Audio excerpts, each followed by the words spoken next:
Hey everybody. So I am Mpumi Mbonane, and literally all I am about, I just am very interested in the personal and professional development of young people. So if I'm not coaching and consulting young professionals who want to live out their purpose as their profession, I'm called upon to speak on spiritual matters in church, financial wholeness in some spaces, and then just general wellness.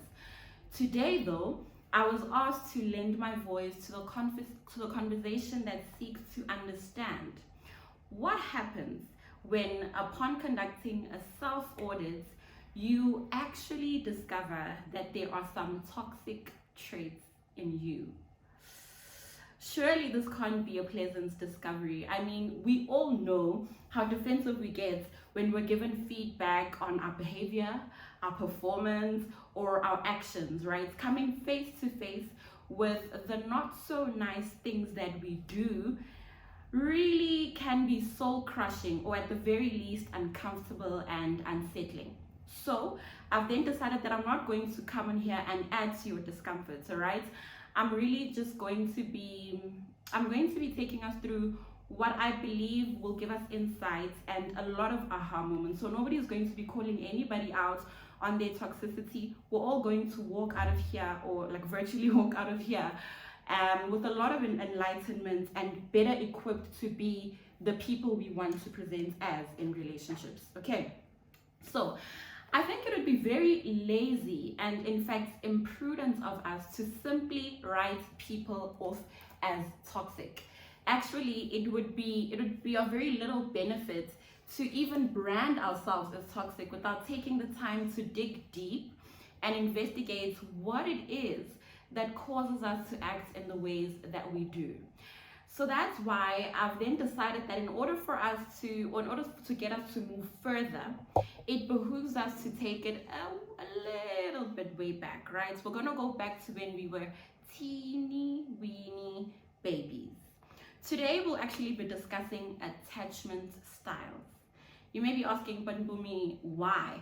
And it is because according to John Bowlby, a British psychiatrist, and Mary Ainsworth, who is an American psychologist, the quality of the bonding you experience during your first relationship, and this is your relationship with your primary caregiver as an infant, it often determines how well you then relate to other people and respond to intimacy throughout life. So you may find yourself behaving in ways that are puzzling and sometimes self-destructive. You probably keep making the same mistake over and over and over again, or you may even struggle to form meaningful connections with people. And all of this is because of our varied and various attachment styles. So there are actually 4 attachment styles, 1 that is in one group of its own, and 3 that are in a different group of their own. All right, so we've got a secure attachment style, and then under insecure attachment styles we've got ambivalent, or other people call it anxious preoccupied. We have also got avoidant dismissive, and the final one is disorganized or disoriented attachment style. Okay, so maybe let me pause here by saying, if you're still confused about why we're speaking about attachment styles, I said earlier that if we only want to point out that people are toxic or resolve to ourselves being toxic without understanding why we behave the way we do, we really won't go far. So we're going back to learning what our individual or different attachment styles are, so that when things happen, we are able to quickly tune our minds to, actually, this is now a manifestation of my attachment style, and then decide what to do from that point on. Are we all together? Awesome.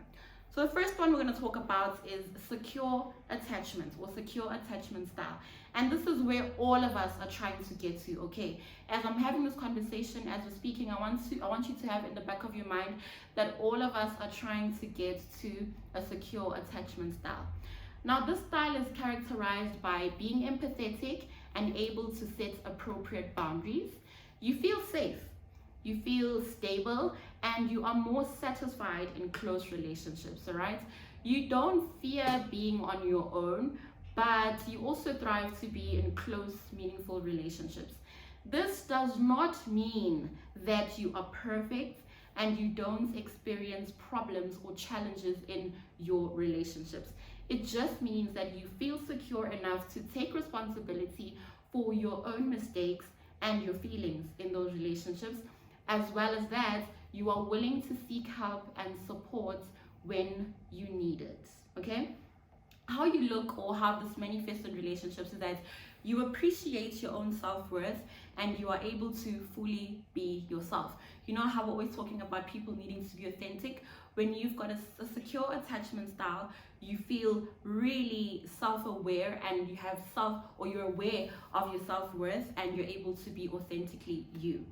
Another thing, another manifestation in relationships is that you're comfortable expressing your feelings, your hopes, and your needs.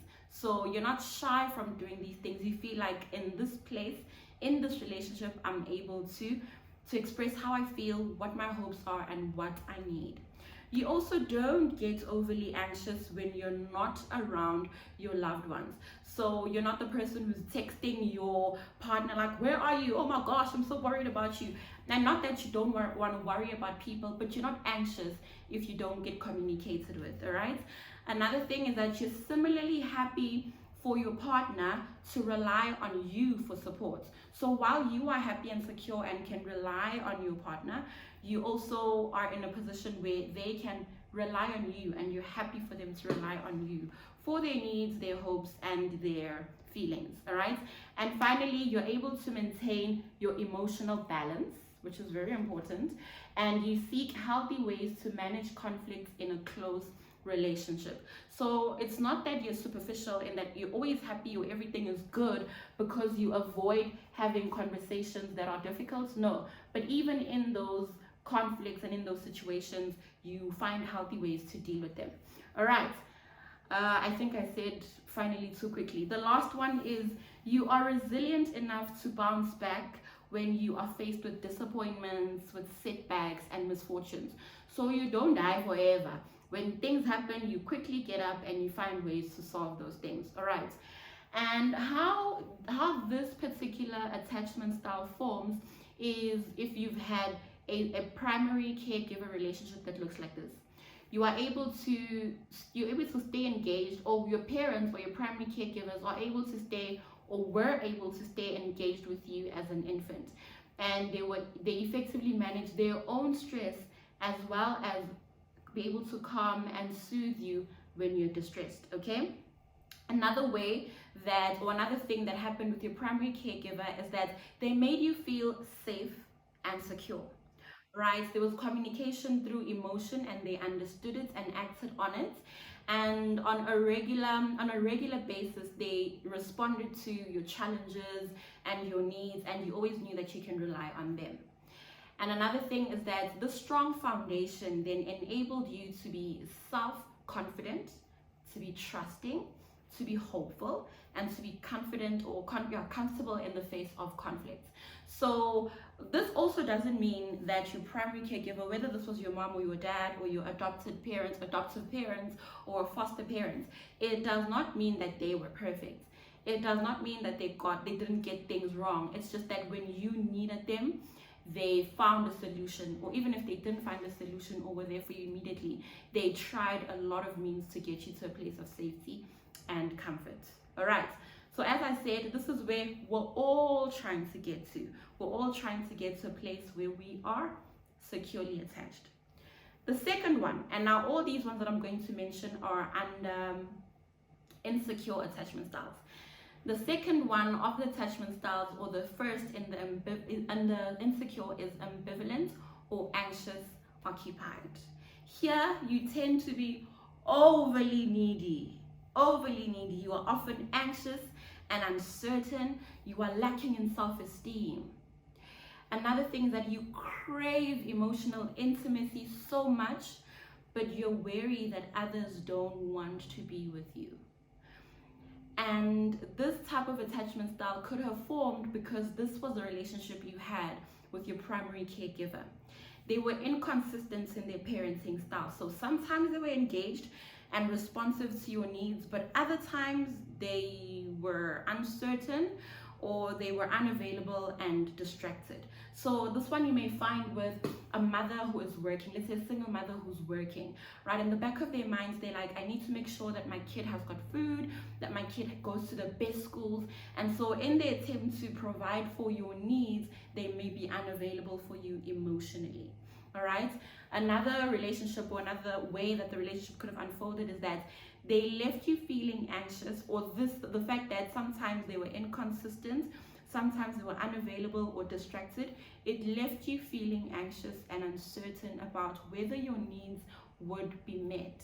And as a result, you then formed a model for your behavior in the relationships you have now.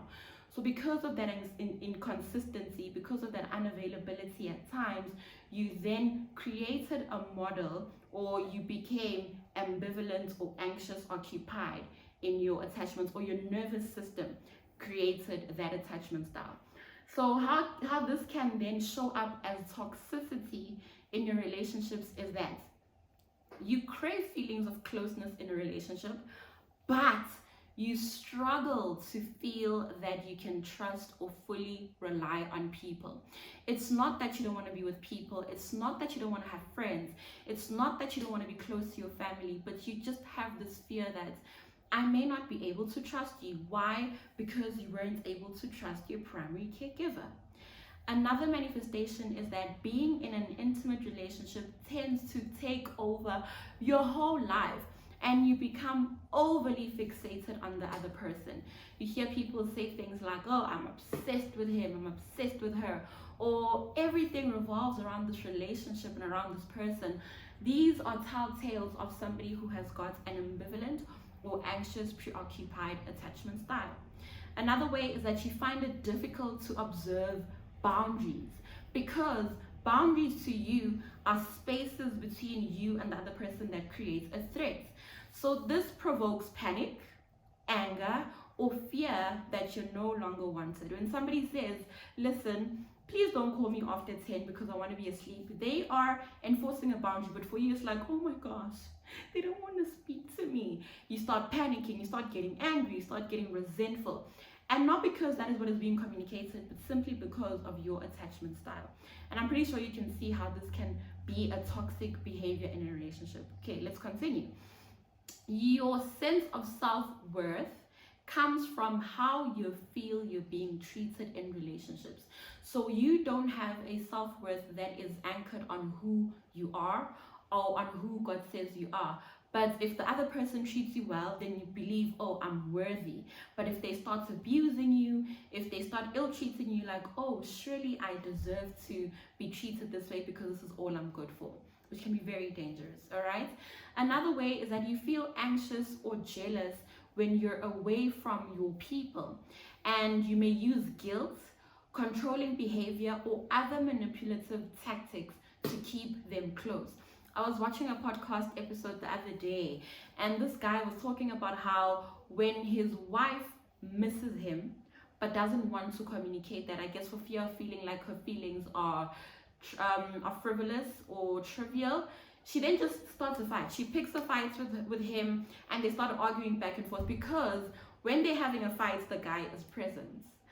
And for her, it's better to then have that presence than to communicate that she is maybe in needing of some attention or missing the guy. So you find that you behave in very manipulative ways, or you are controlling, or you guilt trip the person because you really just want to spend time with them, or your people, whether these are your friends or your cousins or whatever. Another way is that you may need constant reassurance and lots of attention. Listen, everybody needs to be reassured every now and again that they are loved, that they're needed, that they're important. We all want attention. We all want to know that the people we care for us and want to spend time with us. But if you've got an ambivalent attachment style, you need constant reassurance. You need constant attention, and we all know how unsustainable that is. All right? Another way is you struggle to maintain close relationships because you are too needy and too clingy. So the people in your life feel like, oh my gosh, Mpumi, I can't take a breath, I can't breathe, because she's always at me, because she always wants to be with me. So you lose those close relationships because people just don't want to be clung onto and needed when it's not necessary, right? Finally, you don't like being single. And this results in you ending up in dysfunctional relationships because you don't even measure or filter the people you get into relationships with. Just for wanting to be in a relationship, you would rather be in any relationship. And if you come across somebody who is like you in their attachment style, who's not secure, then it can only get worse from that point on. All right. Let us move on to the next one. I think I identify a lot with this attachment style.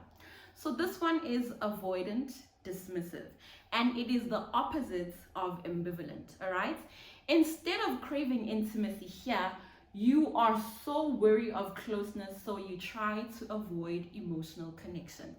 So remember that other one who had inconsistent parents and who had on and off caregivers is like, I want attention, I want the connection. Avoidant dismissive people are just like, miss me with all that with all that connection. And it's not that you don't want to be connected to people. You will hear later what it actually looks like for you and why you'd rather run away from that, right? So you'd rather rely on yourself and not other people. And also, you don't want other people relying on you. So it's like, I'm not gonna call you when I need help. Don't call me when you need help too. This is how people who are avoidant dismissive are, or who have an avoidant dismissive attachment style are. How this attachment style forms is that you have a parent who was unavailable or you were rejected during your infancy. So you find this in a lot of people who were rejected by their parents, or their parents were there but just not there. You know what I mean? And another way is that needs were not regularly or predictably met, right? So the child had needs, or you had a need as an infant, but your parents just couldn't meet those needs regularly or predictably. And so this forced you to distance yourself emotionally and try to self-soothe. So think about a baby or an infant who is crying, right? And because babies or infants communicate via crying or whatever other gesture, they can't speak. So imagine yourself crying and wanting the attention of your parents, but they're just not coming to the party. What then that happens is that you start soothing yourself. You start making sure that you're okay. So if you've had parents that were unavailable or caregivers that were unavailable, this leads to you being independently emotional or being independent in your emotion and normally tending to want to self-soothe. Okay? So this then laid a foundation of avoiding intimacy and craving independence in later years.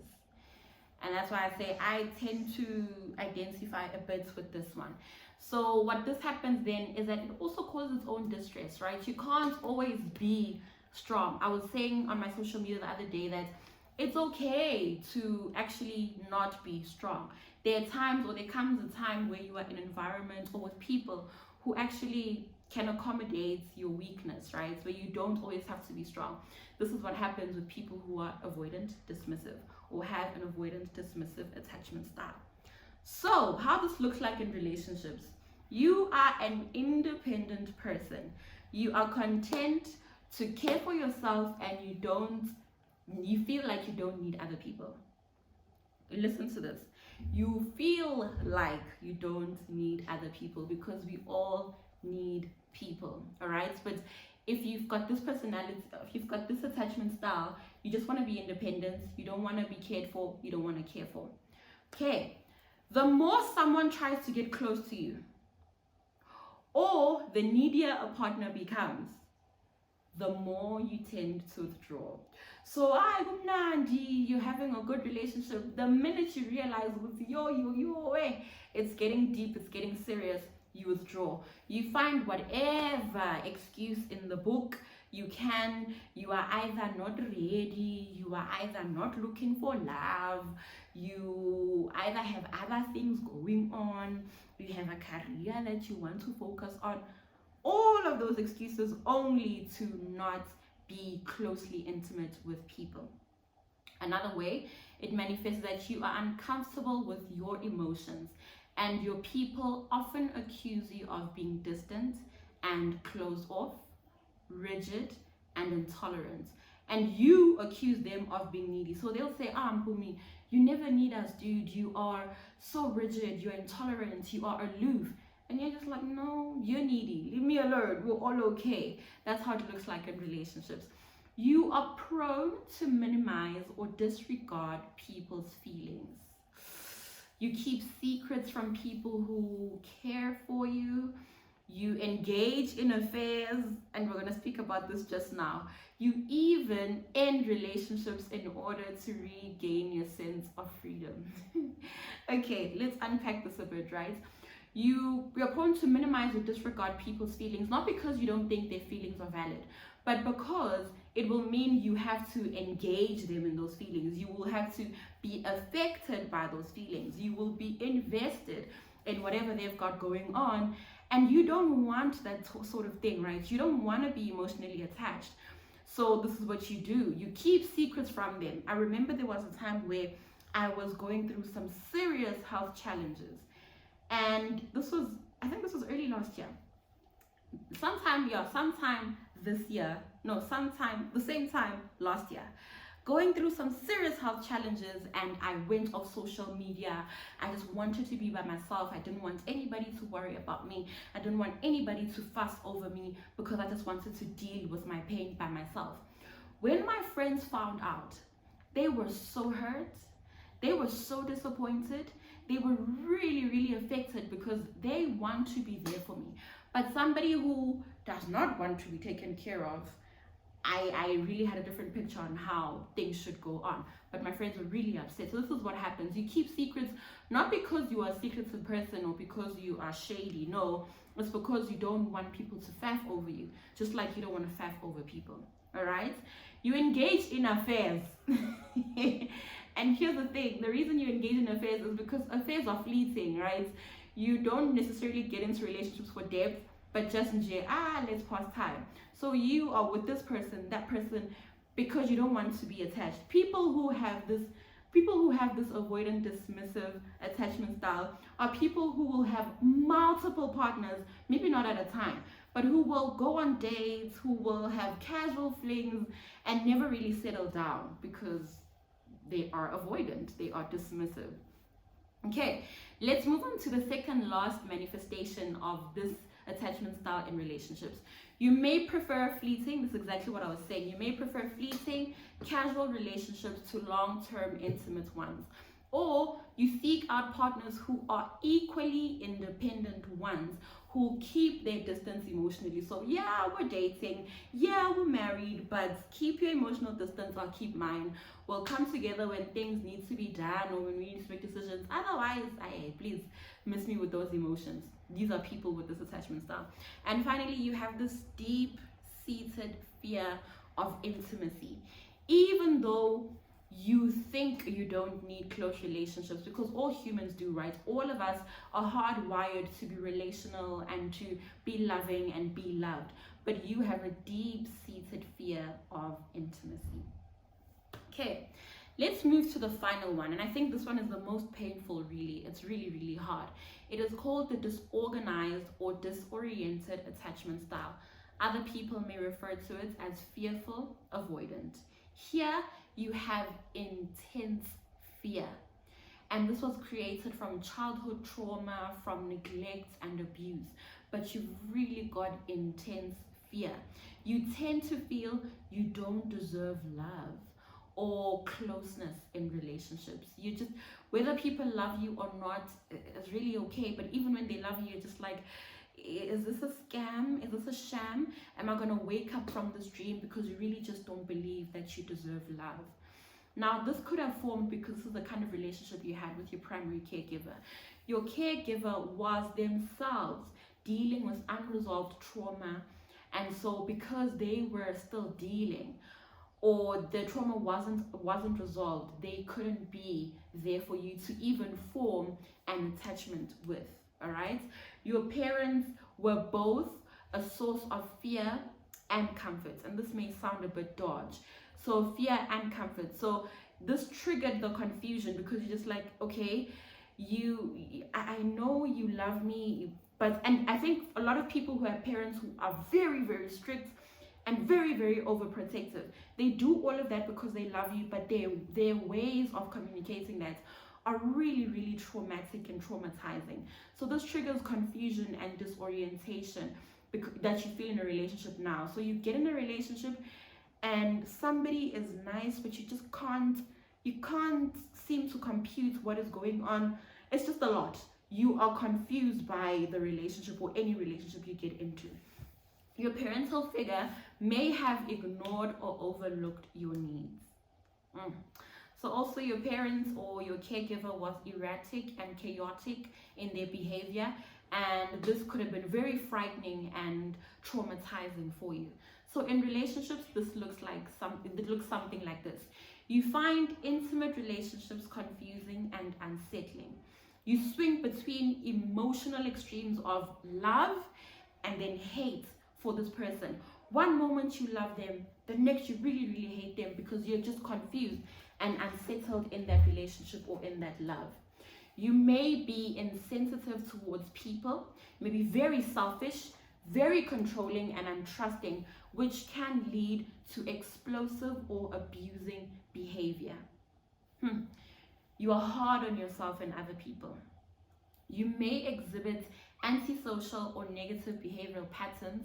You may abuse alcohol or drugs, or you are prone to aggression or violence. You refuse to take responsibility for your actions. You've got personality disorder, actually. It's everybody else's fault but yours. You feel unworthy of love and are terrified of getting hurt again. And on this note, I think it's very important for us to understand what could cause insecure attachment, right? Well, we've spoken about how parents are, but so your parents could have been the people that they were for this reason, but you also become, or you also adopt a certain attachment style because of these things.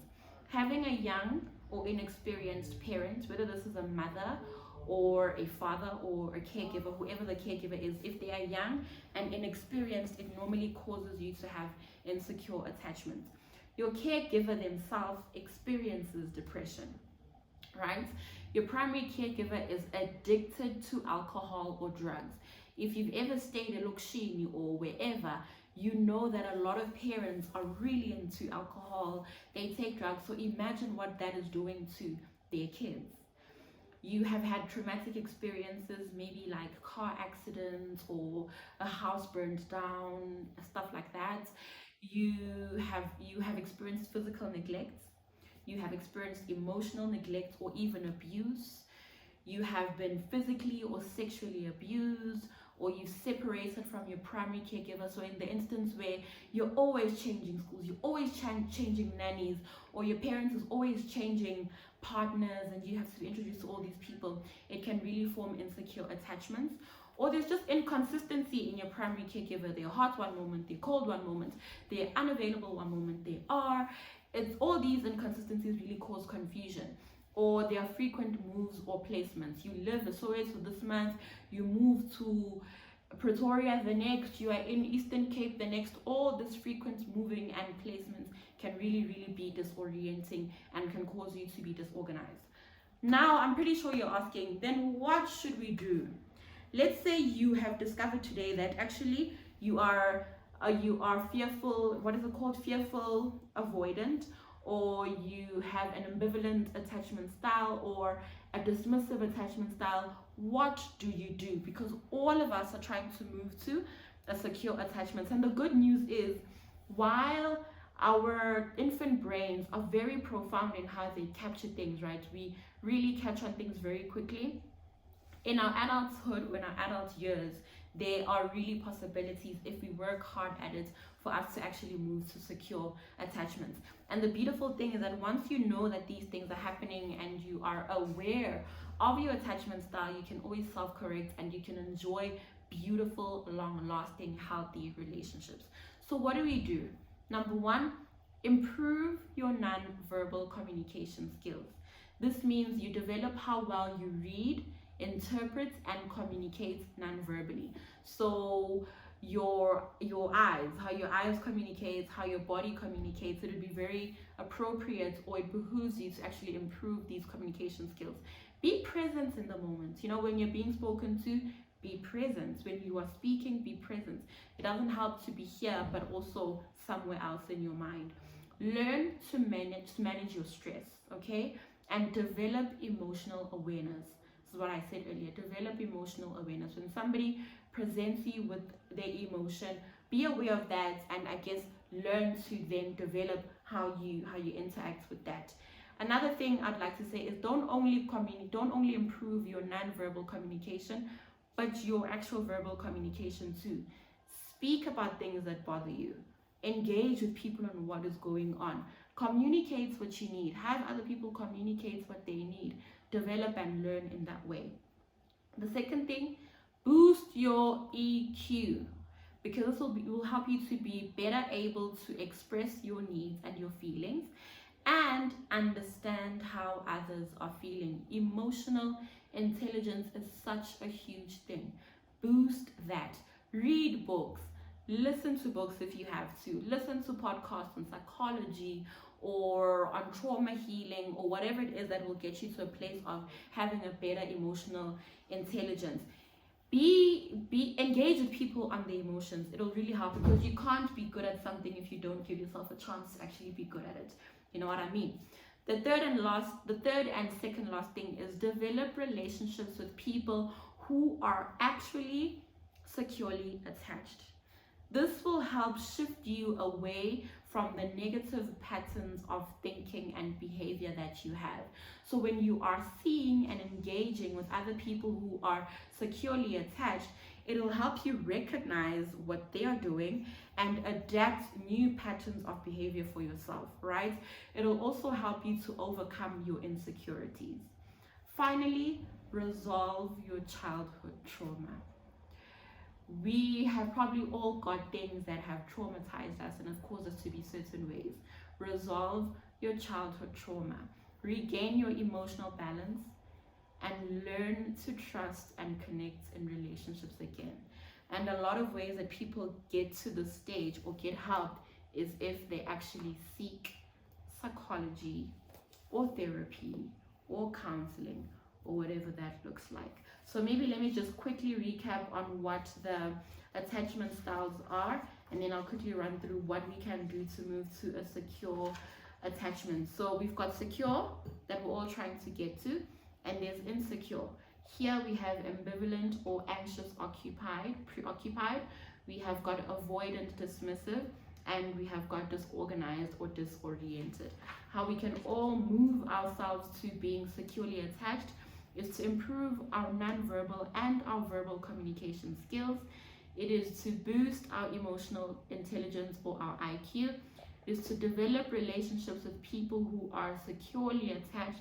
And finally, to resolve any childhood trauma by seeking professional help. That will be all from me today.